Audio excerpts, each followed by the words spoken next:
ክብር ቢሆን ዝና ቢሆን ማግኘት ቢሆን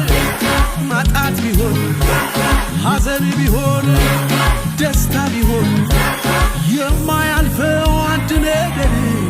በሰማያት ያለ ክብር ተጽፎልኝ ስሜ በላይ ከዚህ በላይ ደስታ አለ ወይ? በዚህ ነው የኔ ደስታ ሞልቶኛል እልልታ በዚህ ነው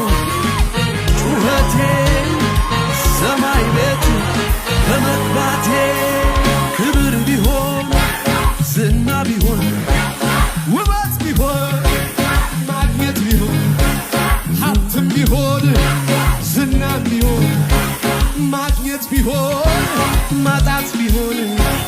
የማያልፈው አንድ ነገር በሰማያ